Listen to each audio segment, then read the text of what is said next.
So today I want to talk about how a gut issue, a GI issue, gastrointestinal issue is not truly a gut issue, it's a nervous system issue. But before we get started, as always, please like this video, please subscribe to our channel.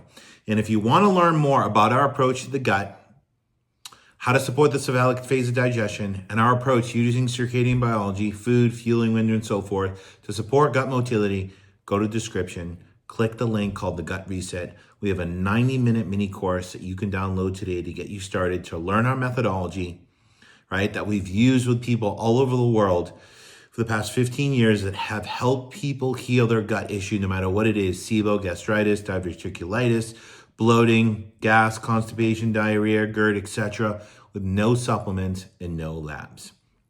Let's jump in. So here we go. Here's the problem with the current way of thinking. A gut issue is a gut issue, so we have to treat it this way. Meaning whatever we put in our body is the problem. But it's truly not. It's the body and the system that's the problem. But it's truly not. It's you not living in a way to support the body to do what it's designed to do that's the problem. So a lot of you need to sit down and have a come to Jesus moment with yourself and say, I'm the problem. I need to take responsibility for myself and my choices, my habits, behaviors. Some of this is not done consciously and on purpose, but I'm not living in a way to support my body to create health. I'm not living in a way to support my gut to actually digest food, and that's why I have a gut issue. And here's why this methodology, other methodology, doesn't work. Western medicine, do a lab. This is what's wrong with you. Take a medication.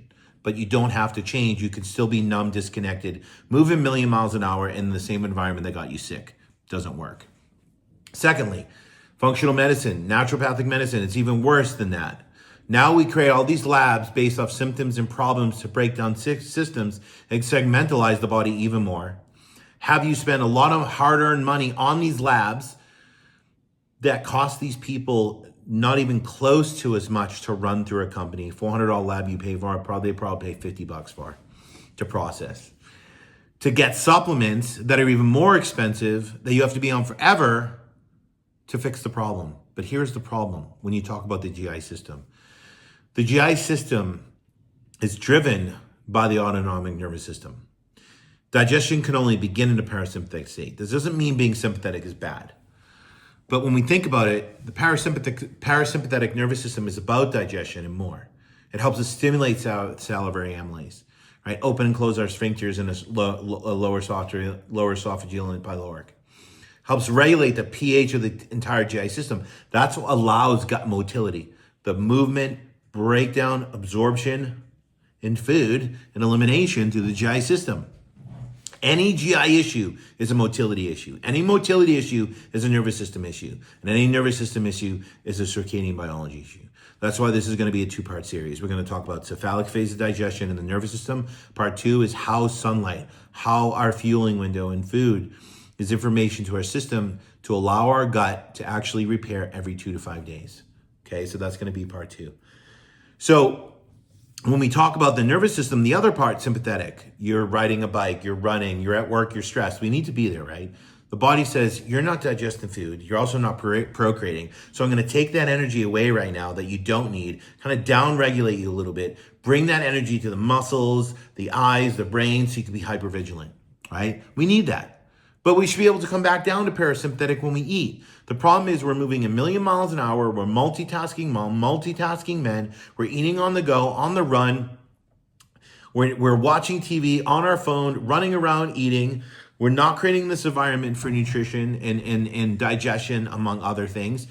And we have a digestive issue. That's what causes a lot of these digestive issues. On top of that, you have to remember that the GI system is an input-output driven system, right? You don't break down food unless there's food. So when you see food, smell food, you talk about food sometimes, you get that cephalic response, right? That's why one way to support the cephalic phase on the supplement side, which we don't use a lot of, is with bitters, because it tells the GI system things are coming in, right? But when we sit down maybe and say, I've just been running around, I'm going to sit here for a few minutes and just decompress and sink into my body before I eat. Or you know what? It's been a crazy day at work. I don't want to eat in the break room with everyone. I want to actually sit outside on a bench by myself, right? You create the environment for digestion to happen. Digestion will happen. It's not going to happen overnight. But a lot of us, because stress, trauma, we live beyond our means. We overtrain, undertrain, overeat, undereat. We never take time to resource ourselves during the day. We get locked in that sympathetic or dorsal vagal. So now we're living in a state where digestion can't happen. So what happens is we eat food, we're not releasing salivary amylase, etc. So we can't start to break down food and support the immune system. Food moves slowly now. Motility is affected through the esophagus, drops through the lower esophageal sphincter into the stomach. That pH is not acidic enough. It's acidic, but not acidic enough to close the lower esophageal sphincter. It stays open. Food sits in the stomach, moves eventually in through the pyloric sphincter in the small intestine, but that sphincter doesn't close, and so forth. So now we're not releasing all these digestive enzymes to the degree that we should, hydrochloric acid and so forth. Food sits in the small intestine. Bacteria builds up. SIBO, self-induced bacterial overgrowth. You don't need supplements. You don't need medications. That's exactly how it happens. You have to change, create change. Nothing changes externally, nothing changes internally. Your internal environment is a report card for your external environment. Your external environment dictates what goes on in your internal environment. Those are the inputs that cause the outputs. You can't chase an output and expect to get results because nothing changes. At the same time, this bacteria builds up, you get endotoxin production, you get inflammation, zonulin builds up, so those microvilli spread, you get more permeability, you get leaky gut dysbiosis, you develop food intolerances because the blood vessels are right below the microvilli and villi. You get immune system reactions. You do the silly food intolerance test. Don't eat these foods. Absolutely ridiculous because we're actually creating this problem. At the same time, you get a lot of bloating and gas. Maybe you get some GERD because those sphincters haven't closed. But the problem is not too much stomach acid. The problem is not the stomach acid. The problem is not SIBO. It's you're not living in a way to support digestion to work because you're locked in that state. So again, there's things that we can do when we look at our lifestyle and say, how do I start my day and move through my day? Am I not living in a way to support digestion? Because it's really about supporting that cephalic phase because digestion begins in the brain, not the stomach. Doesn't begin in the mouth, begins in the brain. So you need to start looking at your day and assessing your day, right? And the most important thing you can do is, what do you do when you wake up? Are you shooting yourself out of a cannon, right? Are you turning on your lights and looking at your phone? Are you skipping breakfast? Are you working out? All of these things will not support digestion. And this is important because that morning time is key for many reasons, which I'll talk about in the next video, for your light environment, right? To push your hypothalamus, sympathetic, parasympathetic. It's really important for supporting serotonin production, which supports gut motility. And it's really important for really driving the rest of the day. What's the state of your system the rest of the day, right? So if you wake up and do that, what are you doing? You're actually pumping cortisol to the roof, which is going to downregulate all your other systems from coming on, like your gut system from really turning on, your gut clocks from turning on to do what they're designed to do. Thyroid, hormones, you name it.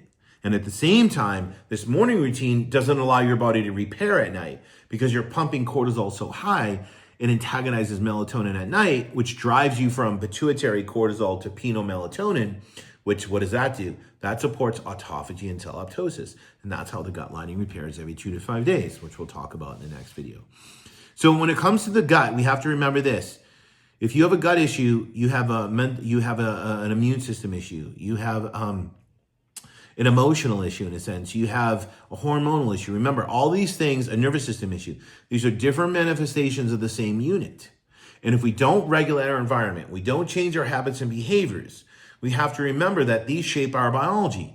These are what create the gut problem, as I explained. This is how you end up thinking, I need hydrochloric acid, I need digestive enzymes, I need bile, I need to kill the SIBO, I need to add probiotics. But think about it. If your system is downregulated, because the input coming into your eyes and your brain through your senses, because you're not living in a way to support your digestion, and you take those supplements, are you fixing the problem? No, you're still in a sympathetic state, right? But when we change slowly over time, we change our habits. I'm going to wake up differently. I'm going to do my morning differently.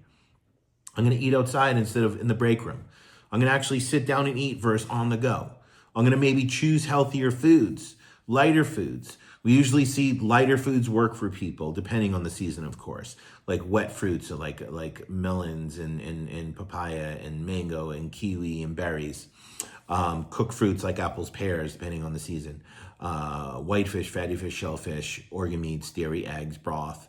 Doesn't mean you can't eat muscle meats, but we see those things work way better for people when the scale is like that to muscle meats versus this, because most people eat chicken and steak. So it's also looking at the food that you're eating and working with your fueling window to make sure that you're creating those gaps during the day, right? You're not eating every 2 hours, because when you do that, you don't allow the system to repair. You don't allow leptin to actually dock, which won't support that nighttime repair and regeneration. So we like people to get a meal that supports them, that's dense enough to push them to lunch, to push them to dinner. Some people sometimes need a snack midday in the beginning, but that fueling window or feeding window allows them to really support their GI system as well. Think about it. If you have a compromised system and you're throwing things into the system every 2 hours and gut motility is affected, food that's supposed to sit in your stomach for, say, 2 hours is sitting in there way longer. So when you eat again, there's still food in the system. So the system never gets time to actually rest. And when the gut is working, systems are coming on to allow it to do so. But when you're not eating, it needs to repair. And that's why working with that feeding window of food frequency is so important when people have gut issues. So it's important to understand that a gut problem is not a gut problem. It's a nervous system problem. And if we don't change, nothing will change. So again, if you want to learn more about this more in depth, go into the description, click the gut reset. We go into all of this tenfold. It's 90-minute long. It's a mini course to give you the understanding, but also action items to get started right away to get results like all of our clients do, because we're sharing the exact same method. But also stay tuned for part 2 of this, where we talk about the gut and sunlight and circadian biology and your fueling window and how that supports your body to repair and the gut lining to repair every 2 to 5 days, right? So there's a lot to this, but remember this: if you don't change, nothing will change, right? And the only way to change that internal environment and reshape your biology is you have to change your habits and you have to change your behaviors.